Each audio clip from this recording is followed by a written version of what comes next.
बच्चों, मैं अनिकेत सर आज मैं आप लोगों को हिंदी व्याकरण पाठ्य पुस्तक से अर्थ के आधार पर वाक्य भेद पाठ पढ़ाऊंगा। तो आप सभी बच्चे जो है पाठ्य पुस्तक खोलिए और मैं अर्थ के आधार पर वाक्य भेद जो पाठ है वो खोलिए और जो इम्पोर्टेंट जो बिंदु है अर्थात महत्वपूर्ण जो बिंदु है उसे आप लोग रेखांकित कीजिए या फिर आप लोग लिख भी ले सकते हैं। तो पाठ में हम लोग सबसे इसके पहली कक्षा में अर्थ के आधार पर वाक्य भेद में हम लोग क्या पढ़े थे। अर्थ के आधार पर वाक्य भेद में हम लोग वाक्य की परिभाषा पढ़े थे, उसका उदाहरण पढ़े थे और साथ ही साथ अर्थ के आधार पर वाक्य भेद कितने होते वो हम लोग जाने थे। और पहला और दूसरा अर्थात विधानवाचक वाक्य और निषेधवाचक वाक्य का व्याख्या सहित हम लोग परिभाषा सहित उदाहरण हम लोग जाने थे।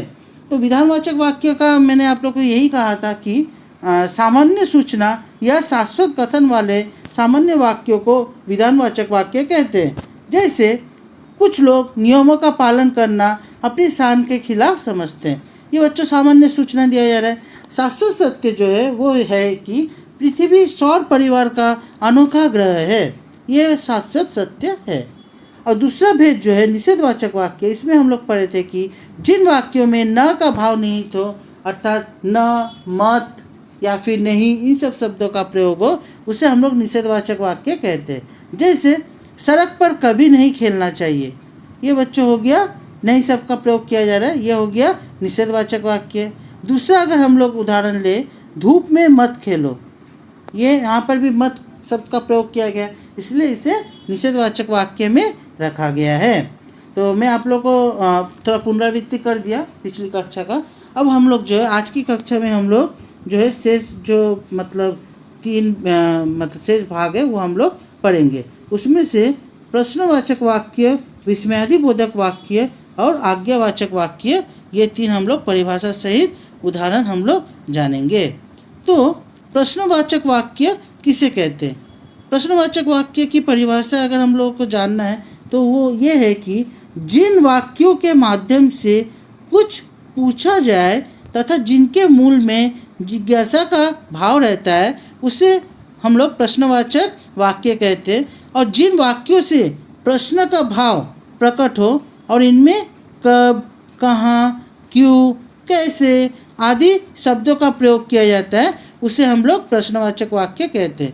मैं पुनः दोहरा रहा हूँ, आप लोग बच्चों ध्यान दीजिएगा। जिन वाक्यों के माध्यम से कुछ पूछा जाता है अर्थात जिनके मूल में जिज्ञासा का भाव रहता है और जिन वाक्यों से प्रश्न का भाव प्रकट हो और उनमें कब, कहाँ, क्यों, कैसे आदि शब्दों का प्रयोग किया जाता है उसे हम लोग प्रश्नवाचक वाक्य कहते हैं। अब हम लोग को प्रश्नवाचक वाक्य का जो उदाहरण है वो हम लोग को देखना पड़ेगा, ठीक है। तो पहला उदाहरण बच्चों देखिए आप लोग, मोहन प्रतिदिन विद्यालय कैसे जाता है। देखिए कैसे शब्द का यहाँ पर प्रयोग किया गया है।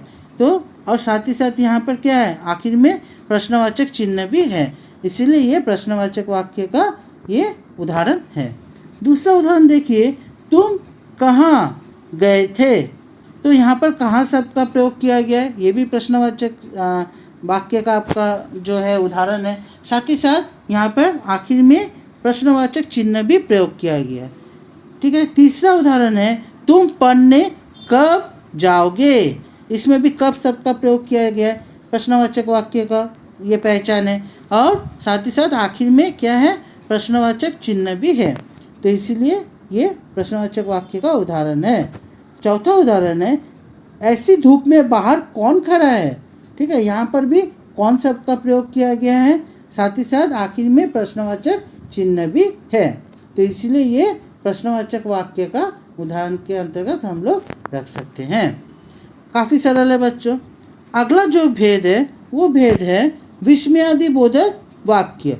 विस्मयादिबोधक वाक्य की परिभाषा कुछ इस प्रकार है कि जो वाक्य आश्चर्य अर्थात क्या है, विस्मय, हर्ष, घृणा, प्रशंसा, चेतावनी आदि के उद्गार प्रकट करते हैं उसे हम लोग विस्मयादिबोधक वाक्य कहते हैं। और इन वाक्यों में मन के जो है उद्गार तीव्रता के साथ प्रकट होते हैं।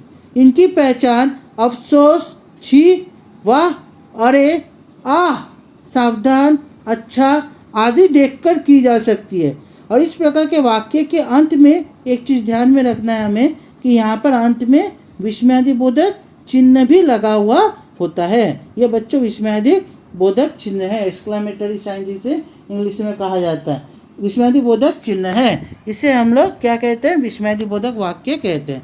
मैं पुनः दोहरा रहा हूँ, आप लोग ध्यान दीजिएगा बच्चों। जो वाक्य आश्चर्य अर्थात विस्मय, हर्ष, घृणा, प्रशंसा, चेतावनी आदि के उद्गार प्रकट करते हैं, और इन वाक्यों में क्या होता है? मन का जो उद्गार है तीव्रता से जो है वो प्रकट किया जाता है। और इनकी पहचान हम लोग कैसे कर सकते हैं? किन शब्दों का प्रयोग किया जाता है? अफसोस, छी, वाह, अरे, आह, सावधान, अच्छा आदि देखकर ये सब शब्दों का प्रयोग किया जा सकता है। और इस प्रकार के वाक्य के अंत में जो है विस्मयादि बोधक चिन्ह भी जो है लगा रहता है। ये हम लोग को ध्यान में रखना पड़ेगा, अतः इन्हें विस्मयादि बोधक वाक्य कहते हैं। अब हम लोग थोड़ा उदाहरण देख लेते हैं जो इस प्रकार है। विस्मयादि बोधक वाक्य के उदाहरण में पहला उदाहरण देखिए, छी। छी के बाद बच्चों देखिए विस्मयादि बोधक यहाँ पर चिन्ह दिया गया है। कुछ लोग कभी भी थूक देते हैं, ठीक है। यहाँ पर क्या कहा गया है? छी जो है, छी के बाद देखिए विस्मयादि बोधक चिन्ह दिया गया है। कुछ लोग कहीं भी थूक देते हैं। दूसरा उदाहरण देखिए, सावधान। सावधान के बाद बच्चों देखिए यहाँ पर भी विस्मयादि बोधक चिन्ह दिया गया है। ट्रक आ रहा है, यहाँ पर सावधान किया जा रहा है, ठीक है। तीसरा उदाहरण देखिए, छी, ठीक है। छी के बाद विस्मयादि बोधक चिन्ह दिया गया है। नाले के पास बड़ी बदबू थी, यहाँ पर भी ये विस्मयादि बोधक चिन्ह है। और चौथा उदाहरण देखिए, वाह। वाह के बाद विस्मयादि बोधक चिन्ह है, ठीक है। आप लोग ध्यान दे रहे हैं बच्चों। महेंद्र सिंह धोनी ने क्या शानदार बल्लेबाजी की, ठीक है। तो ये विस्मयादि बोधक चिन्ह के उदाहरण में इसे रखा जा सकता है। और मतलब तीसरा जो मतलब हम लोग भेद आज पढ़ेंगे आज की कक्षा में, वो है आज्ञावाचक वाक्य। आज्ञावाचक वाक्य किसे कहते हैं?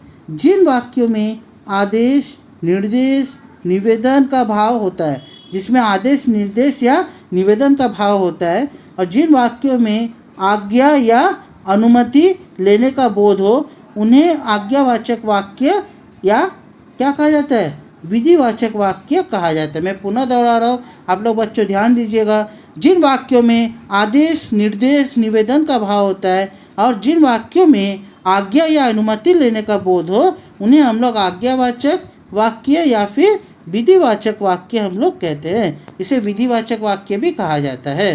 अब हम लोग कुछ उदाहरण देख लेते हैं आज्ञावाचक वाक्य का, तब और स्पष्ट हो जाएगा। पहला उदाहरण देखिए, तुम अभी बाजार से थोड़ा सामान ले आओ, ठीक है। तो यहाँ पर देखिए आदेश किया जा रहा है, ठीक है, आज्ञावाचक है। तो तुम अभी बाजार से थोड़ा सामान ले आओ, ये आज्ञा यहाँ पर किया जा रहा है। आज्ञावाचक वाक्य के अंतर्गत इसे रखा गया क्योंकि यहाँ आदेश किया गया। दूसरा उदाहरण देखते हैं, कार्य करते समय स्वच्छता का विशेष ध्यान रखें। यहाँ पर बच्चों निर्देश दिया गया है, ठीक है, ध्यान दे रहे हैं आप लोग। कार्य करते समय स्वच्छता का विशेष ध्यान रखें, यहाँ निर्देश दिया गया है। तीसरा उदाहरण देखिए, कृपया आप मुझे यह पाठ दोबारा समझा दीजिए, निवेदन किया गया। यहाँ पर रिक्वेस्ट किया गया, ठीक है, निवेदन। कृपया आप मुझे यह पाठ दोबारा समझा दीजिए। और चौथा उदाहरण देखिए जो है, किताब के पेज मत फाड़ो, ये निर्देश दिया गया है, ठीक है। किताब के पेज मत फाड़ो, यहाँ पर निर्देश दिया जा रहा है। तो ये भी आज्ञावाचक वाक्य के उदाहरण में रखा गया है। तो आप लोगों को आज की कक्षा में बच्चों आप लोगों को क्या पढ़ाया गया? आज की कक्षा में आप लोगों को यही पढ़ाया गया कि वाक्य जो है अर्थ के आधार पर वाक्य भेद जो है कितने भेद होते हैं। उसके साथ साथ मैं पुनः पुराना जो आप लोगों को पहला और दूसरा भेद जो था विधानवाचक वाक्य और निषेधवाचक वाक्य की परिभाषा सहित उदाहरण मैंने आप लोगों को समझा दिया। और आज की कक्षा में हम लोग जो है तीसरा, चौथा और पांचवा जो है अर्थात आज्ञावाचक वाक्य, प्रश्नवाचक वाक्य, ठीक है, ये हम लोग पढ़े। और अगली कक्षा में हम लोग जो है आज्ञावाचक वाक्य, प्रश्नवाचक वाक्य और विस्मयादि बोधक वाक्य ये हम लोग पढ़े। और अगली कक्षा में हम लोग जो है शेष बचा हुआ जो भेद है अर्थात इच्छावाचक वाक्य, संकेतवाचक वाक्य और संदेहवाचक वाक्य, ये हम लोग भेद सहित हम लोग परिभाषा सहित व्याख्या हम लोग पढ़ेंगे। तो आज की कक्षा में आप लोग को जो पढ़ाया गया, आशा किया जाता है बच्चों कि आप लोगों को भली भांति समझ में आया होगा। तो आज की कक्षा में यही समाप्त करता हूँ। धन्यवाद।